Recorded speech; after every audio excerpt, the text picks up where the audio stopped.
6 Tudor Queens. Katheryn Howard, The Tainted Queen, a review, Part 1.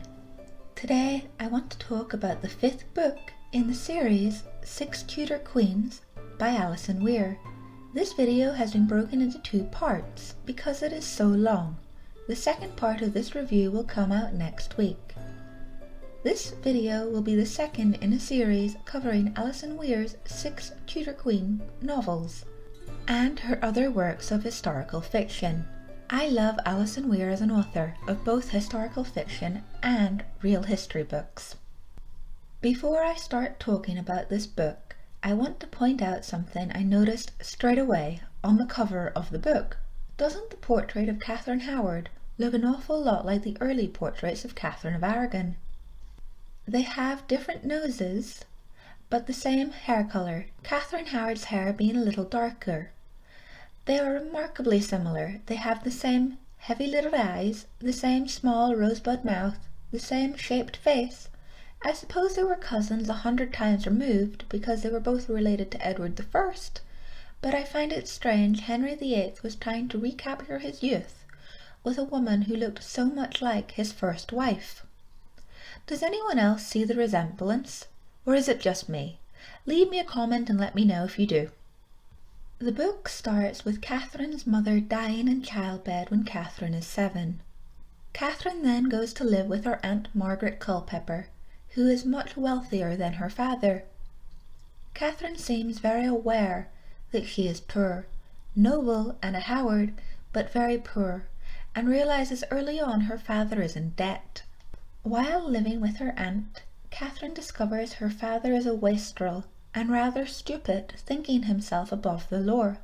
He spent all her mother's inheritance in less than a year after marrying her, and after her death quickly marries another wealthy widow called Dorothy to clear his debts. Catherine continues living with her aunt, but in the space of a year Catherine's new stepmother Dorothy dies, and her Aunt Margaret dies soon after of a wasting sickness. Her father then remarries, and she moves back in with him and his new wife Margaret.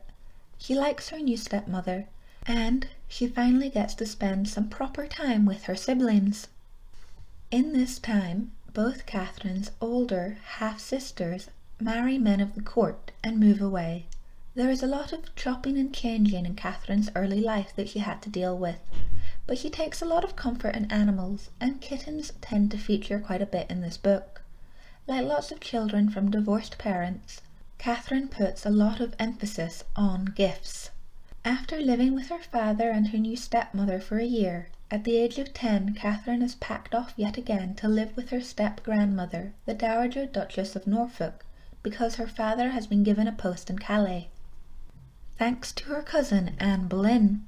There are a lot of people in the Dowager Duchess's household, but most of the other maids of honour are much older than Catherine, and she feels very alone and unloved by her parents. Her step-grandmother does take some interest in her though, and insists she takes lessons in reading, writing, French, music and dancing. Her education up until this point has basically been non-existent. Alison Weir makes suggestions throughout the book that Katheryn Howard is dyslexic, something as a dyslexic person myself I don't see, but it is not out of the realms of possibility. If Alison Weir had put a little bit more emphasis on Catherine's struggle to read and write, it would be believable, and maybe have her question in her inner monologue why she struggles so much. But as it stands in this book, it simply looks like her parents and guardians neglected her education greatly. When Catherine turns 12, she moves into the Maiden's Daughter and discovers on her first night there the amount of sex and bed-swapping that goes on, as the young ladies steal the key to let gentlemen in during the night. Catherine decides not to say anything though, because she wants to feel included. She still feels her lack of family very strongly. Catherine is overjoyed when her cousin Anne becomes queen and hopes for a place at court. But she is never summoned, and her hopes are dashed 3 years later when Anne Boleyn is executed. When Katheryn's step-grandmother appoints a new music master called Henry Mannix, Katheryn falls head over heels in love with him, but understands he is a servant and she can never marry him. Saying that, however, she allows him far more favours than a lady of noble birth should, and her resolve on the matter weakens. Their affair goes on for quite a while, with a lot of people knowing about it and teasing her. When Katheryn is 16, her father returns home from Calais in disgrace, dismissed from his duties for not obeying the king's order. He tends to go his own way. Soon after his return, Katheryn's marriage is broached. Katheryn is scared of marrying a man she does not love, and to make matters worse, there is gossip about her and Mannix all over the Dowager Duchess's household.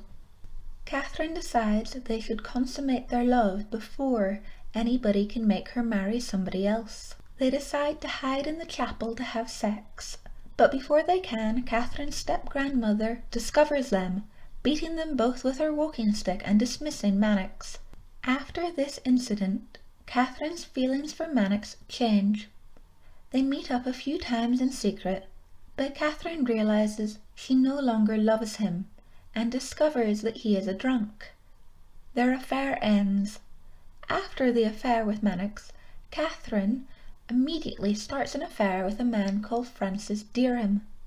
I think she was just on the rebound, personally. On reading the description of Francis Dereham, I immediately dislike him. The man is a lecher. Katheryn thinks he looks like a pirate, but I think him more of a sleazy Blackbeard type than a Captain Jack Sparrow. Francis Dereham is much older than Katheryn. He is 29 and she is only 17. That is a 12-year age gap. I know this is a historical novel and that things have changed a lot, but I still find it quite sickening, because it is very obvious in the beginning that Francis is only interested in Katheryn for sex, and not getting to know her. Though that changes slightly, Francis is very aware Katheryn is a Howard, and starts insisting they should marry.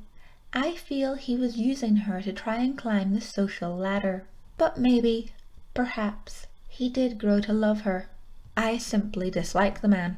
I think Francis seen Katheryn as the key to his ambition.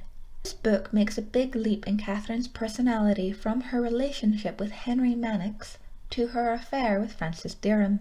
With Mannix, she was very concerned to keep her virginity and her reputation intact. Once meeting Dereham, this all goes out the window, however.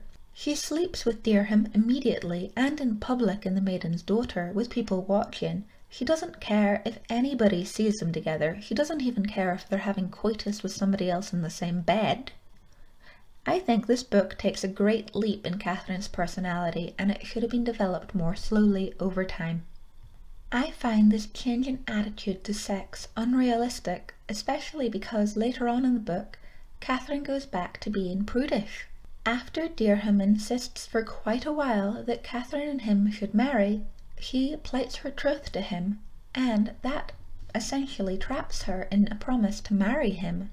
They start calling each other husband and wife, and it causes a scandal. The Duchess doesn't mind too much, though, knowing that Katheryn's father is very poor, and says that if he agrees, Katheryn and Dereham can marry. During this time in the book, Katheryn's friends become more prominent.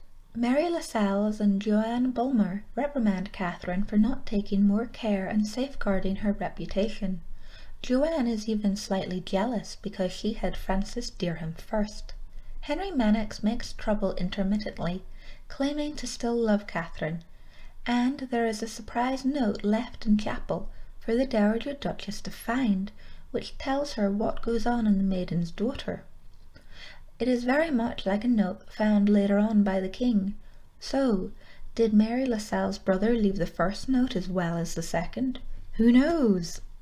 Before Katheryn's father can return home, he dies in Calais. Her brothers become head of the family, but the problem is Katheryn's father died in debt, and they now have nothing. Katheryn immediately says that Francis will marry her without a dowry, but her brother won't hear of it, saying that Francis Dereham is nothing but a knave, and no fit match for a daughter of the House of Howard. And I agree. Katheryn sinks into a depression after this, feeling orphaned and lacking any chance to marry the man she loves. She can't seem to lift her spirits. Francis Dereham tries to be patient with Katheryn, but after months of her moping about, he breaks up with her. Not the most considering, loving man, in my opinion. She is obviously mourning her father very badly. But then Katheryn is told she is going to court, and there is a great fuss made about getting her clothes and everything ready. She even meets her distant cousin Tom Culpepper in passing, and discovers her grandmother is trying to matchmake them. During this time she still sees Francis Dereham occasionally, but it is not what it once was. She considers herself completely free, but Francis Dereham obviously does not, saying over and over again that they are troth-plighted and as good as married. Before Katheryn goes to court, Dereham gives her a copy of his will and his savings. It is at this point, while reading the book, I started to wonder if these affairs would have happened if there had been a queen. Katheryn surely would have been at court, and would have had no opportunity for such dalliance. It is a what-if scenario, because if Queen Jane had lived, Katheryn Howard never would have become queen. When Katheryn arrives at court, Queen Anna of Cliffa is not there yet, and she spends the time getting to know the court, discovering all the old gossip from Anne Bassett, and puzzling out who Kate Carey's father is. She also discovers both her half-sisters are serving at court, and this makes her very happy. When Katheryn first meets the new queen, Anna of Cliffa, her impression is that she is not very pretty. She seems very kind, but she is not beautiful. In fact, the only time Katheryn thinks that Anna is beautiful is when she is dressed for her wedding, though she takes note that Anna smells bad all the time. She even thinks to herself the king won't like that. She also takes note that all the German servants are standoffish and not very friendly. She notices Anna's clothes as well, thinking them old-fashioned, well made but old-fashioned and ugly. Katheryn hears about Anna's first meeting with the king, but thinks nothing of it. Katheryn is simply overjoyed to be at court. She loves the pageantry and the dressing up and the dancing. She really enjoys dancing with the gentlemen of the Privy Chamber, but doesn't start a new relationship because she feels she is not ready. She hears the gossip about the king not consummating his marriage to Anna, but gives it no credence. Katheryn is blissfully unaware of court politics, and thinks nothing when Queen Anna's coronation is postponed. Katheryn starts seeing Tom Culpepper from time to time, and is very fond of him, but she is scared of being caught by the mother of the maids and being sent back to Lambeth. So she decides to use her friend Jane Parker to carry messages between them. Jane is friends with Culpepper, so Katheryn thinks it is fine. Knowing how the story plays out, I think there is something between Jane and Culpepper. Katheryn starts to consider marrying Culpepper, but when she tells her half-sister Isabel tells her that Culpepper was accused of rape and murder last year and had to be pardoned by the king. He has a nasty side that he hides well. Thomas Culpepper and Jane Parker are well matched. Katheryn cannot seem to see through Thomas Culpepper's veneer, however. They start meeting in Jane Parker's bedroom, with Jane keeping watch outside, and probably looking through the keyhole. That woman is a voyeur. They start talking about marriage, but before it can go anywhere, Katheryn's uncle Norfolk summons her back to Lambeth and informs her he is going to make her queen. He decks her out in expensive clothes and her grandmother's jewels. Katheryn is repulsed by the idea of marrying the fat old king. She is only 19 years old, and who wouldn't be? But she is too scared to say anything to her uncle Norfolk, and she thinks to herself she would like to be queen and have all the luxuries. She is scared of the king's marriage record, and she doesn't want to hurt Queen Anna or Culpepper, but her wish to be queen outweighs all the rest. Norfolk decks Katheryn out in fine jewels and clothes and parades her before the king at feasts held by Bishop Gardiner. They do a little flirting, Katheryn and the king, and she is amazed she knows what to say to him. But she sums it up very well when she thinks to herself, he is just a lonely old man, needing a little bit of kindness and affection. Katheryn suffers through the king's embraces and kisses, and he takes her unresponsiveness as naivete. She is still deeply in love with Thomas Culpeper, though, and cannot bring herself to break it off with him, still seeing him from time to time. This seems to be a character trait of Katheryn's. She is not good at ending her relationships. She simply lets them peter out, causing more pain to everyone involved in the long run. Thomas Culpeper eventually finds out about Katheryn and the king and is very hurt by it, unsurprisingly. Katheryn wishes it could be different, but knows she wants the crown more than she wants Culpeper. Francis Dereham turns up briefly to quiz Katheryn about her affair with the king, and to remind her she is not free to marry because she is troth-plighted to him, but she ignores him. Katheryn is coming to care for the king deeply, and she obviously views him as a father figure, and he spoils her like a child. Even though she is not attracted to him, Katheryn comes to love the king for everything he can give her, and the fact he worships her.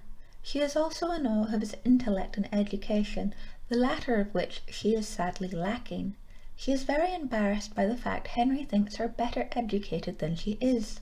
Henry starts seeking a divorce from Anna of Clefa, and sends Katheryn back to Lambeth for form's sake.